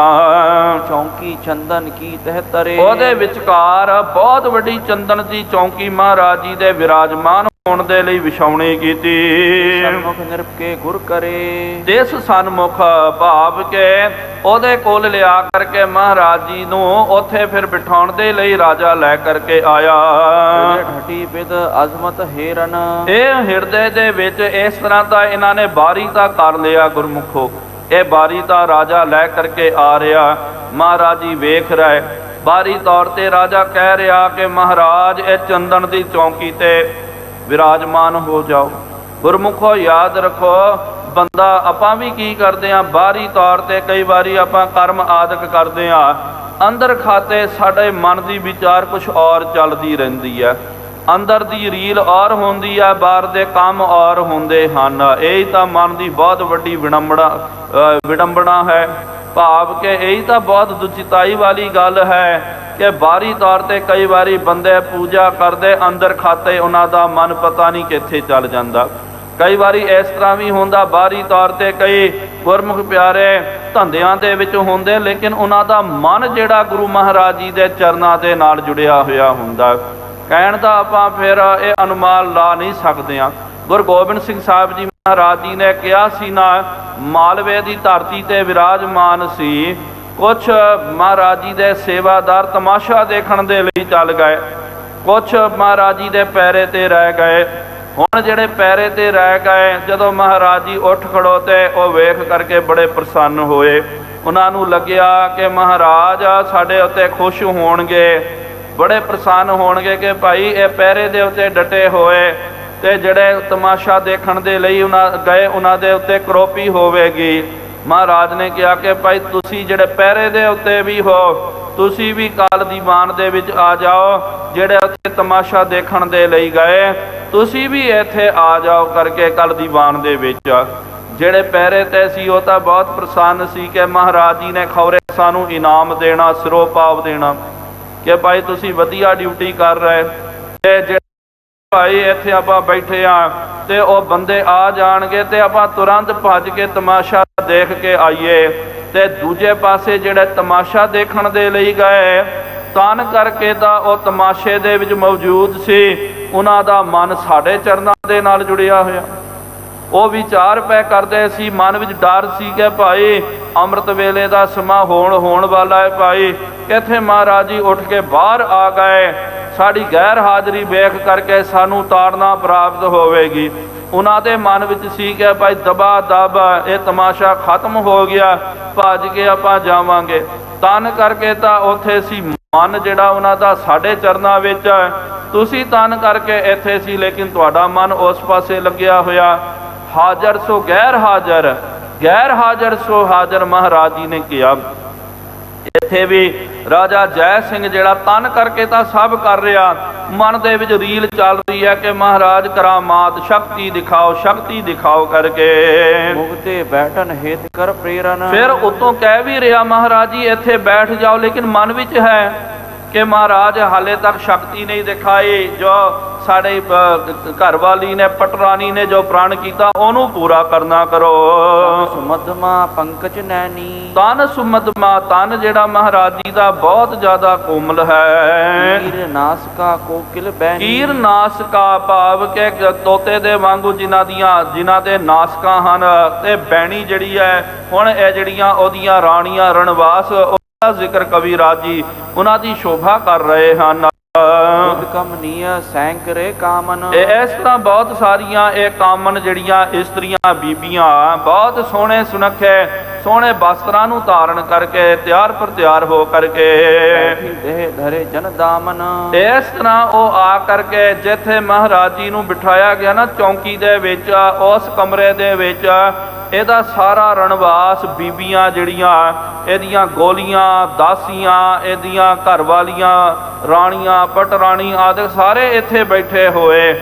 ਇੰਜ ਇਹਨਾਂ ਦੀ ਬੜੀ ਸ਼ੋਭਾ ਹੋ ਰਹੀ ਹੈ। ਵਰਨ ਵਰਨ ਕੇ ਅੰਬਰ ਤਰ੍ਹਾਂ ਤਰ੍ਹਾਂ ਦੇ ਸੋਹਣੇ ਵਸਤਰਾਂ ਨੂੰ ਇਹਨਾਂ ਨੇ ਧਾਰਨ ਕਰਨਾ ਕੀਤਾ। ਰਤਨ ਛਬੀਲੀ ਗਨ ਤਨ ਧਰ ਹੈ। ਸਰੀਰ ਕਰਕੇ ਬਹੁਤ ਤਰਨ ਹਨ, ਛਬੀਲੀਆਂ ਇਹ ਬੀਬੀਆਂ ਜੋ ਹਨ। ਵਸਤਰ ਵਿਭੂਖਨ ਮੋਲ ਬਟੇਰੇ। ਤੇ ਵਸਤਰ ਜਿਹੜੇ ਹਨ ਤੇ ਗਹਿਣੇ ਜਿਹੜੇ ਵੱਡਮੁੱਲੇ ਗਹਿਣੇ, ਵੱਡਮੁੱਲੇ ਵਸਤਰਾਂ ਨੂੰ ਧਾਰਨ ਕਰਨਾ ਕੀਤਾ। ਬੈਠੀ ਨਾਰ ਚੁਫੇਰੇ। ਇਸ ਤਰ੍ਹਾਂ ਚੁਫੇਰੇ ਹੋ ਕਰਕੇ ਮਹਾਰਾਜ ਜੀ ਦੀ ਇਹ ਚੰਦਨ ਦੀ ਚੌਂਕੀ ਦੇ ਚੁਗਿਰਦੇ ਇਹ ਸਾਰੀਆਂ ਬੀਬੀਆਂ ਜਿਹੜੀਆਂ ਬੈਠੀਆਂ ਹੋਈਆਂ।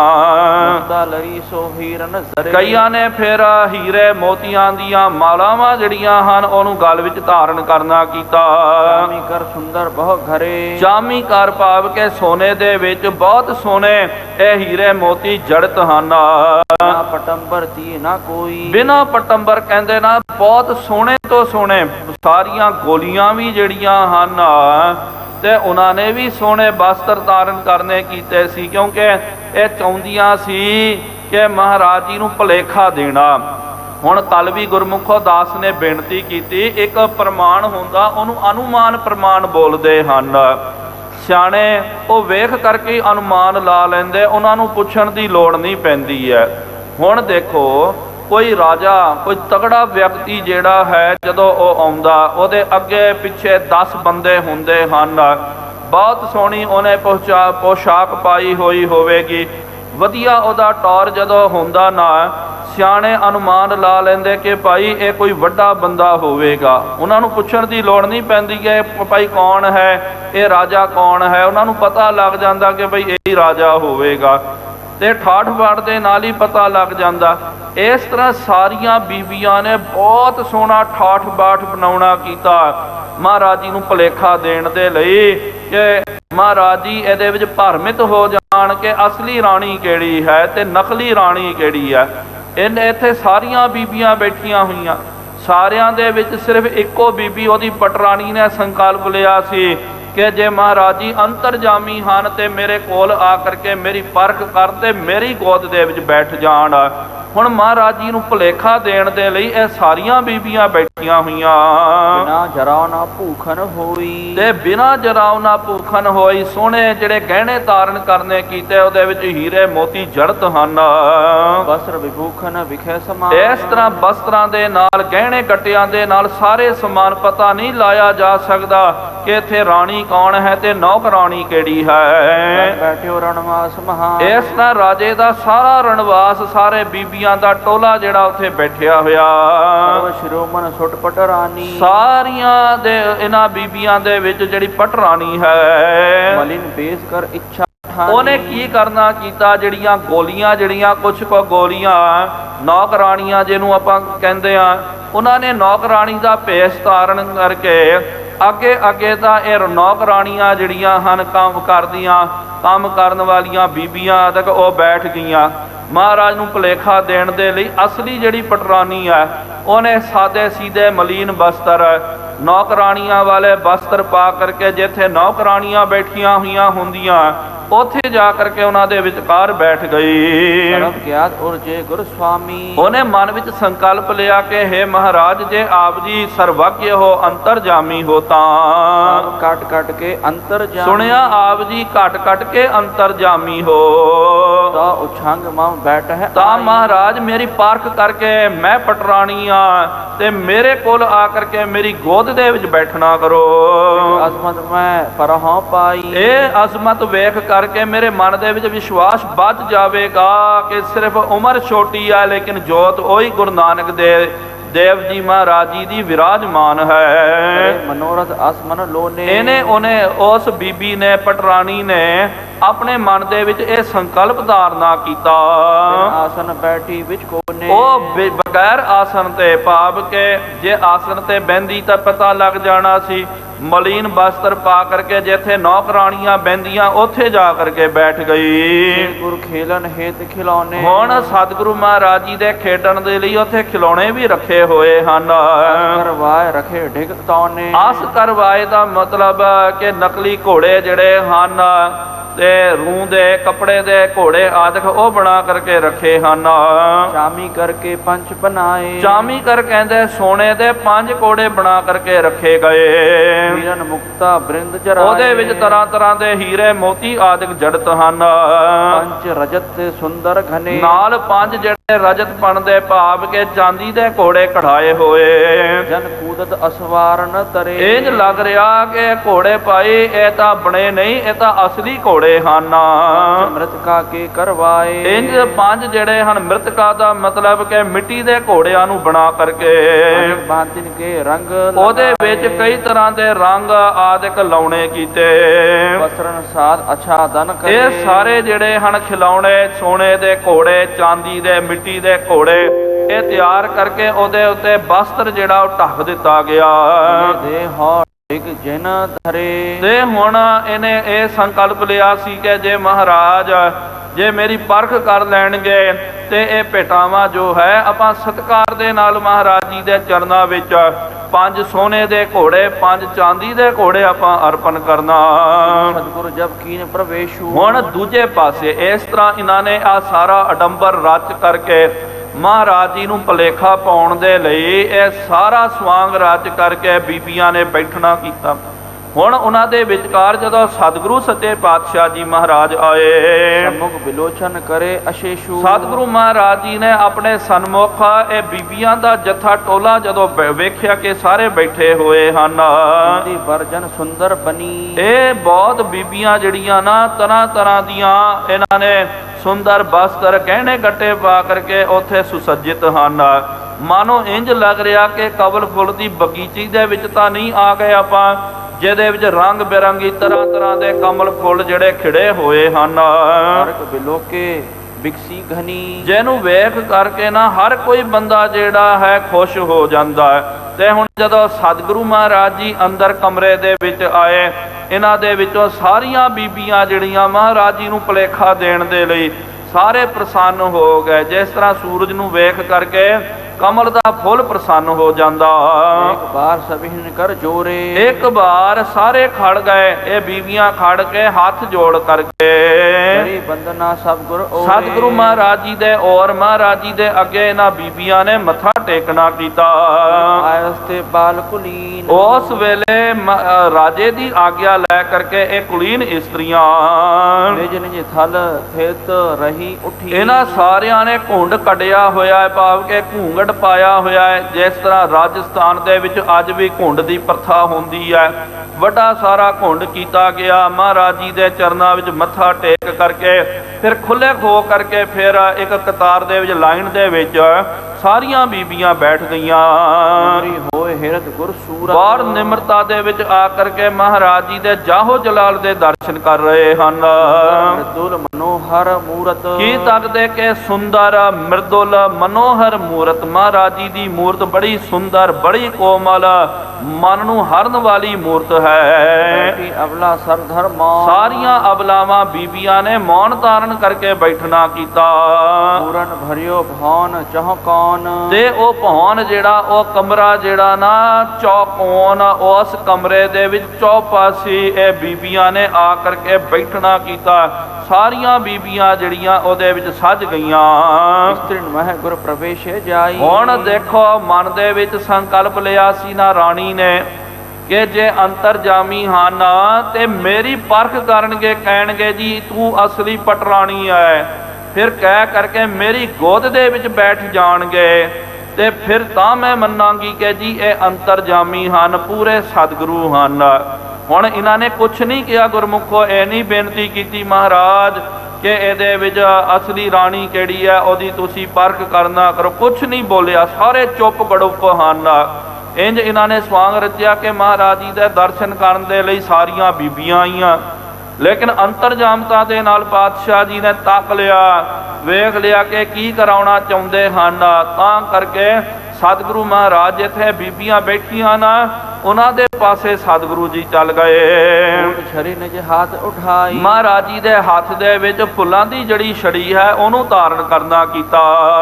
ਪ੍ਰਿਆ ਕੇ ਸਿਰ ਪਰ ਹਨੀ, ਉੱਥੇ ਜਾ ਕਰਕੇ ਜਿਹੜੀਆਂ ਬੀਬੀਆਂ ਬੈਠੀਆਂ ਹੋਈਆਂ ਨਾ, ਜਾ ਕਰਕੇ ਹਲਕਾ ਜਿਹਾ ਸਤਿਗੁਰੂ ਮਹਾਰਾਜ ਉਹਨਾਂ ਦੇ ਸਿਰ ਦੇ ਉੱਤੇ ਮਾਰਦੇ, ਸੰਕੇਤ ਕਰਦੇ, ਛੜੀ ਰੱਖ ਕੇ ਕਹਿੰਦੇ ਨਹਿ ਪਟਰਾਨੀ ਮੁਖ ਇਮ ਭਨੀ, ਨਹਿ ਪਟਰਾਨੀ ਮੁਖ ਇਮ ਭਨੀ। ਮਹਾਰਾਜ ਜੀ ਨੇ ਫਿਰ ਪਹਿਲੇ ਇੱਕ ਬੀਬੀ ਦੇ ਸਿਰ ਦੇ ਉੱਤੇ ਛੜੀ ਰੱਖਣਾ ਕੀਤਾ ਤੇ ਕਹਿਣ ਲੱਗੇ ਨਾ ਨਾ ਨਾ, ਇਹ ਪਟਰਾਣੀ ਨਹੀਂ ਹੈ। ਦੂਸਰ ਕੇ ਸੀਸ ਲਗਾਈ, ਉਹ ਤੋਂ ਬਾਅਦ ਦੂਜੀ ਰਾਣੀ ਜਿਹੜੀ ਬੈਠੀ ਹੋਈ ਹੈ, ਰਾਣੀ ਦਾ ਸਵਾਂਗ ਰਾਜ ਕਰਕੇ ਉਹਦੇ ਕੋਲ ਚੱਲ ਗਏ। ਨਹਿ ਇਹ ਪੁਨ ਤੀਸਰ ਸਿਰ ਲਾਈ, ਉਹਦੇ ਸਿਰ ਦੇ ਉੱਤੇ ਵੀ ਮੁਬਾਰਕ ਛੜੀ ਨੂੰ ਰੱਖਣਾ ਕੀਤਾ ਤੇ ਅੱਗੋਂ ਮਹਾਰਾਜ ਨੇ ਕਿਹਾ ਨਹੀਂ ਨਹੀਂ ਨਹੀਂ ਜੀ, ਇਹ ਵੀ ਪਟਰਾਣੀ ਨਹੀਂ ਹੈ।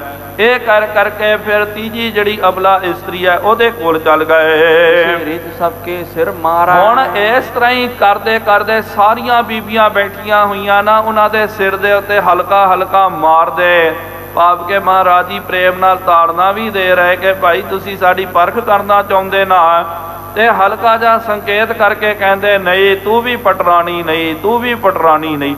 ਤਕਰੀਬਨ ਆਪਾਂ ਕਹਿ ਸਕਦੇ ਹਾਂ 40-50 ਬੀਬੀਆਂ ਉੱਥੇ ਰਾਣੀ ਦਾ ਭੇਸ ਧਾਰਨ ਕਰਕੇ ਆਈਆਂ ਤੇ ਨਾਲ ਸਾਰਿਆਂ ਨੇ ਘੁੰਡ ਕੀਤਾ ਹੋਇਆ, ਪਤਾ ਹੀ ਨਹੀਂ ਚੱਲਦਾ।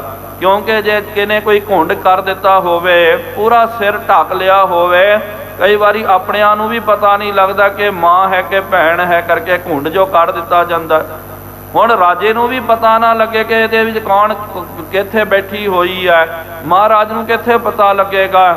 ਲੇਕਿਨ ਮਹਾਰਾਜ ਜੀ ਪਾਤਸ਼ਾਹ ਜੀ ਅੰਤਰਜਾਮੀ ਹਨ, ਅੰਤਰਜਾਮਤਾ ਦੇ ਨਾਲ, ਦਿਵ ਦ੍ਰਿਸ਼ਟੀ ਦੇ ਨਾਲ ਵੇਖ ਕਰਕੇ ਕਹਿੰਦੇ ਨਹੀਂ ਨਹੀਂ ਨਹੀਂ, ਤੂੰ ਵੀ ਪਟਰਾਣੀ ਨਹੀਂ, ਤੂੰ ਵੀ ਨਹੀਂ ਹੈ। ਨਹਿ ਪਟਰਾਨੀ ਮੁਖ ਉਚਾਰਨ, ਆਪਣੇ ਮੁਖਾਰ ਬਿੰਦ ਤੋਂ ਉਚਾਰਨ ਕਰਦੇ ਕਿ ਇਹ ਪਟਰਾਣੀਆਂ ਨਹੀਂ ਹਨ। ਸਭੇ ਨੇ ਉਲੰਘਨ ਜਾਤ ਅਗਾ, ਇਸ ਤਰ੍ਹਾਂ ਸਾਰੀਆਂ ਬੀਬੀਆਂ ਨੂੰ ਲੰਘ ਕਰਕੇ ਮਹਾਰਾਜ ਅੱਗੇ ਤੋਂ ਅੱਗੇ ਜਾ ਰਹੇ ਹਨ। ਤੇ ਕਹੇ ਸੀਸ ਪਰ ਮਾਰੀ, ਤੇ ਮੁਖਾਰ ਬਿੰਦ ਤੋਂ ਇਹ ਬਚਨ ਕਰਦੇ ਤੇ ਸਿਰ ਦੇ ਉੱਤੇ ਹਲਕਾ ਜਿਹਾ ਸੰਕੇਤ ਕਰਦੇ। ਅਬਲਾ ਕਨੀ ਸੰਗਨੀ ਬੈਸੀ, ਉਥੇ ਅਬਲਾਵਾਂ ਇਸਤਰੀਆਂ ਬਹੁਤ ਸੰਘਣੇ ਰੂਪ ਦੇ ਵਿੱਚ ਇੱਕ ਦੇ ਨਾਲ ਇੱਕ ਲੱਗ ਕਰਕੇ ਬੈਠੀਆਂ ਹੋਈਆਂ ਅਗਰ ਕਰਤ ਬਿਦ ਤੈਸੀ, ਤੇ ਉਹਨਾਂ ਦੇ ਸਿਰ ਦੇ ਉੱਤੇ ਛੜੀ ਰੱਖ ਕਰਕੇ ਕਹਿ ਦਿੰਦੇ ਨਹੀਂ ਇਹ ਵੀ ਨਹੀਂ, ਇਹ ਵੀ ਨਹੀਂ, ਇਹ ਵੀ ਨਹੀਂ। ਇੰਜ ਕਰਦੇ ਕਰਦੇ ਪਾਤਸ਼ਾਹ ਜੀ ਮਹਾਰਾਜ ਅੱਗੇ ਤੋਂ ਅੱਗੇ ਜਾ ਰਹੇ ਹਨ।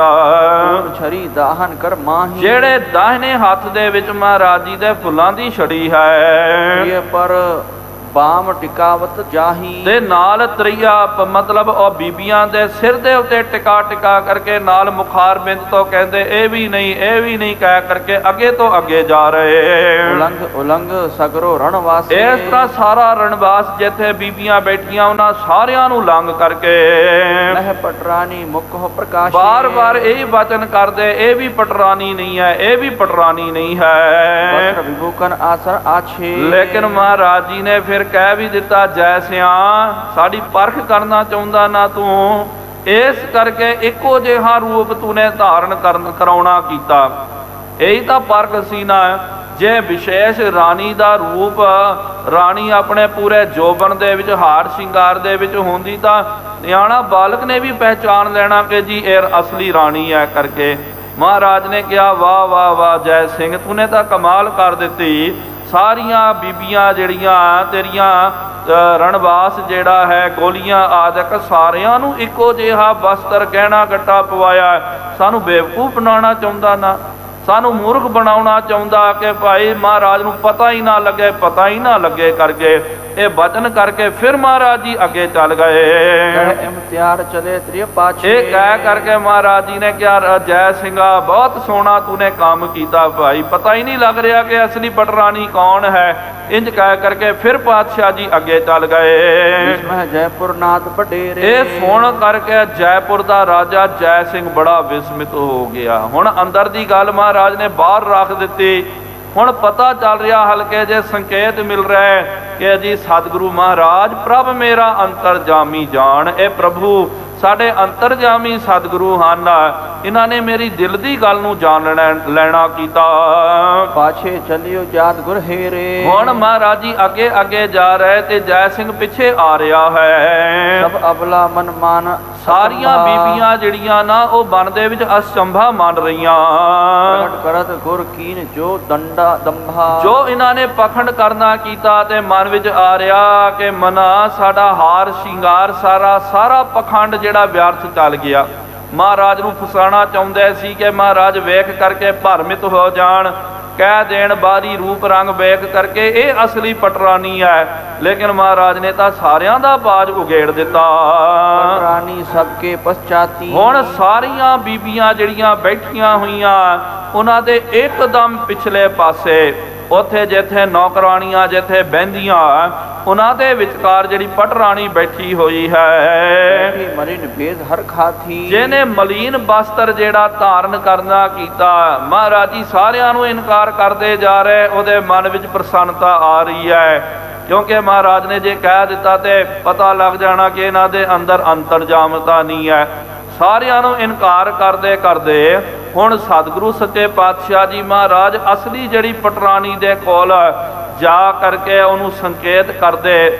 ਕਿਸ ਤਰ੍ਹਾਂ ਮਹਾਰਾਜ ਜੀ ਨੇ ਅੰਤਰਜਾਮਤਾ ਦਾ ਗੁਣ ਜਿਹੜਾ ਉਹ ਦਿਖਾਉਣਾ ਹੈ। ਇਹ ਚੋਜ ਵਰਤਾਉਣਾ ਉਹ ਇਤਿਹਾਸ ਅੱਗੇ ਸਮਾਂ ਇਜਾਜ਼ਤ ਨਹੀਂ ਦਿੰਦਾ। ਕੱਲ ਦੇ ਦੀਵਾਨਾਂ ਦੇ ਵਿੱਚ ਆਪਾਂ ਨੇ ਉਹ ਮਹਾਰਾਜ ਜੀ ਦਾ ਪਾਵਨ ਰਸ ਭਰਿਆ ਇਤਿਹਾਸ ਸਰਵਣ ਕਰਨਾ। ਹੁਣ ਇੰਨੀਆਂ ਕੋ ਬੇਨਤੀਆਂ ਆਪ ਸੰਗਤ ਪ੍ਰਵਾਨ ਕਰਨਾ ਕਰੋ। ਵਿਚਾਰ ਕਰਦਿਆਂ ਬੇਅੰਤ ਗਲਤੀਆਂ ਹੋ ਗਈਆਂ ਜੀਓ, ਮਾਫੀ ਬਖਸ਼ਣੀ ਅੱਗੇ ਤੋਂ ਸਮਤ। ਆਓ ਸਾਰੇ ਗੱਜ ਵੱਜ ਕਰਕੇ ਫਤਿਹ ਬੁਲਾਈਏ। ਵਾਹਿਗੁਰੂ ਜੀ ਕਾ ਖਾਲਸਾ ਵਾਹਿਗੁਰੂ ਜੀ ਕੀ ਫਤਿਹ। ਹੈ ਅਚੁੱਤ ਹੈ ਪਾਰ ਬ੍ਰਹਮ ਅਬਨਾਸੀ ਅਗਨਾਸ। ਹੈ ਪੂਰਨ ਹੈ ਸਰਬ ਮਹਿ ਦੁਖ ਭੰਜਨ ਗੁਣ ਤਾਸ। ਹੈ ਸੰਗੀ ਹੈ ਨਿਰੰਕਾਰ। ਹੈ ਨਿਰਗੁਣ ਸਭ ਟੇਕ। ਹੈ ਗੋਬਿੰਦ ਹੈ ਗੁਣ ਨਿਧਾਨ। ਜਾਂ ਕੈ ਸਦਾ ਵਿਵੇਕ। ਹੈ ਅਪਰੰਪਰ ਹਰ ਹਰੇ। ਹੈ ਪੀ ਹੋਵਨ ਹਾਰ। ਹੈ ਸੰਤਾਂ ਕੈ ਸਦਾ ਸੰਗ। ਨਿਧਾਰਾ ਆਧਾਰ। ਹੈ ਠਾਕੁਰ ਹਉ ਦਾਸਰੋ। ਮੈਂ ਨਿਰਗੁਣ ਗੁਣ ਨਹੀਂ ਕੋਏ। ਨਾਨਕ ਦੀਜੈ ਨਾਮ ਦਾਨ। ਰਾਖੋ ਹੀਆ ਪਰੋਏ। ਆਏ ਪ੍ਰਭ ਸ਼ਰਨਾਗਤੀ। ਕਿਰਪਾ ਨਿਧ ਦਿਆਲ। ਏਕ ਅਖਰ ਹਰ ਮਨ ਬਸਤ। ਨਾਨਕ ਹੋਤ ਨਿਹਾਲ। ਵਾਹਿਗੁਰੂ ਨਾਮ ਜਹਾਜ ਹੈ। ਚੜ੍ਹੈ ਸੋ ਉਤਰੈ ਪਾਰ। ਜੋ ਸ਼ਰਧਾ ਕਰ ਸੇਵੰਦੇ। ਗੁਰ ਪਾਰ ਉਤਾਰਨ ਹਾਰ। ਕਥਾ ਨਿਤਾ ਪ੍ਰਤ ਹੋਤ ਹੈ। ਸੁਣੋ ਸੋ ਸਿੰਘ ਸੁਜਾਨ। ਨਾਨਕ ਗੁਰੂ ਗੋਬਿੰਦ ਸਿੰਘ ਜੀ ਸਦਾ ਕਰੈ ਕਲਿਆਣ। ਨਾਨਕ ਗੁਰੂ ਗੋਬਿੰਦ ਸਿੰਘ ਜੀ ਸਦਾ ਕਰੈ ਕਲਿਆਣ। ਏਕ ਓੰਕਾਰ ਸਤਨਾਮ ਕਰਤਾ ਪੁਰਖ ਨਿਰਭਉ ਨਿਰਵੈਰ ਅਕਾਲ ਮੂਰਤ ਅਜੂਨੀ ਸੈਭੰ। ਗੁਰ ਪ੍ਰਸਾਦ ਜਪ ਆਦ ਸਚ ਜੁਗਾਦ ਸਚ ਹੈ ਪੀ ਸਚ। ਨਾਨਕ ਹੋਸੀ ਪੀ ਸਚ। ਏਕ ਓੰਕਾਰ ਸਤਨਾਮ ਕਰਤਾ ਪੁਰਖ ਨਿਰਭਉ ਨਿਰਵੈਰ ਅਕਾਲ ਮੂਰਤ ਅਜੂਨੀ ਸੈਭੰ। ਗੁਰ ਪ੍ਰਸਾਦ ਜਪ ਆਦ ਸਚ ਜੁਗਾਦ ਸਚ ਹੈ ਭੀ ਸਚ। ਨਾਨਕ ਹੋਸੀ ਭੀ ਸਚ। ਏਕ ਓੰਕਾਰ ਸਤਨਾਮ ਕਰਤਾ ਪੁਰਖ ਨਿਰਭਉ ਨਿਰਵੈਰ ਅਕਾਲ ਮੂਰਤ ਅਜੂਨੀ ਸੈਭੰ। ਗੁਰ ਪ੍ਰਸਾਦ ਜਪ ਆਦ ਸਚ ਜੁਗਾਦ ਸਚ ਹੈ ਭੀ ਸਚ। ਨਾਨਕ ਹੋਸੀ ਭੀ ਸਚ। ਏਕ ਓੰਕਾਰ ਸਤਨਾਮ ਕਰਤਾ ਪੁਰਖ ਨਿਰਭਉ ਨਿਰਵੈਰ ਅਕਾਲ ਮੂਰਤ ਅਜੂਨੀ ਸੈਭੰ। ਗੁਰ ਪ੍ਰਸਾਦ ਜਪ ਆਦ ਸਚ ਜੁਗਾਦ ਸਚ ਹੈ ਭੀ ਸਚ। ਨਾਨਕ ਹੋਸੀ ਭੀ ਸਚ। ਏਕ ਓੰਕਾਰ ਸਤਨਾਮ ਕਰਤਾ ਪੁਰਖ ਨਿਰਭਉ ਨਿਰਵੈਰ ਅਕਾਲ ਮੂਰਤ ਅਜੂਨੀ ਸੈਭੰ। ਗੁਰ ਪ੍ਰਸਾਦ ਜਪ ਆਦ ਸਚ ਜੁਗਾਦ ਸਚ ਹੈ ਭੀ ਸਚ। ਨਾਨਕਾ ਹੋਸੀ ਭੀ ਸਾਚਾ। ਵਾਹੋ ਵਾਹੋ ਗੋਬਿੰਦ ਸਿੰਘ ਜੀ। ਵਾਹੋ ਵਾਹੋ ਗੋਬਿੰਦ ਸਿੰਘ ਜੀ। ਕਲਗੀਆਂ ਵਾਲੇ ਗੋਬਿੰਦ ਸਿੰਘ ਜੀ। ਕਲਗੀਆਂ ਵਾਲੇ ਗੋਬਿੰਦ ਸਿੰਘ ਜੀ। ਬਾਜਾਂ ਵਾਲੇ ਗੋਬਿੰਦ ਸਿੰਘ ਜੀ। ਬਾਜਾਂ ਵਾਲੇ ਗੋਬਿੰਦ ਸਿੰਘ ਜੀ। ਫੌਜਾਂ ਵਾਲੇ ਗੋਬਿੰਦ ਸਿੰਘ ਜੀ। ਫੌਜਾਂ ਵਾਲੇ ਗੋਬਿੰਦ ਸਿੰਘ ਜੀ। ਜੋਜੀ ਪਿਆਰੇ ਗੋਬਿੰਦ ਸਿੰਘ ਜੀ। ਜੋਜੀ ਪਿਆਰੇ ਗੋਬਿੰਦ ਸਿੰਘ ਜੀ। ਵਾਹੋ ਵਾਹੋ ਗੋਬਿੰਦ ਸਿੰਘ ਜੀ। ਵਾਹੋ ਵਾਹੋ ਗੋਬਿੰਦ ਸਿੰਘ ਜੀ। ਵਾਹੋ ਵਾਹੋ ਗੋਬਿੰਦ ਸਿੰਘ ਜੀ। ਵਾਹੋ ਵਾਹੋ ਗੋਬਿੰਦ ਸਿੰਘ ਜੀ। ਸਤਿ ਸ੍ਰੀ ਅਕਾਲ। ਪ੍ਰਭੂ ਜੀ ਕਾ ਖਾਲਸਾ ਜੀ ਸਾਹਿਬ ਬੋਲੋ ਜੀ। ਸ੍ਰੀ ਵਾਹਿਗੁਰੂ ਵਾਹਿਗੁਰੂ ਜੀ। ਜੀ ਗੁਰੂ ਗਰੀਬ ਨਿਵਾਜ ਅੰਤਰਜਾਮੀ ਸਤਿਗੁਰੂ ਸੱਚੇ ਪਾਤਸ਼ਾਹ ਜੀਓ ਮਹਾਰਾਜ ਆਪ ਜੀ ਦੇ ਪਾਵਨ ਪਵਿੱਤਰ ਅਸਥਾਨ ਤਖਤ ਸੱਚਖੰਡ ਸ੍ਰੀ ਹਜ਼ੂਰ ਸ੍ਰੀ ਅਬਚਲਨਗੜ੍ਹ ਸਾਹਿਬ ਜੀ ਵਿਖੇ ਸ਼ਾਮਾਂ ਦੇ ਦੀਵਾਨ ਸਜਾਏ ਗਏ ਹਨ।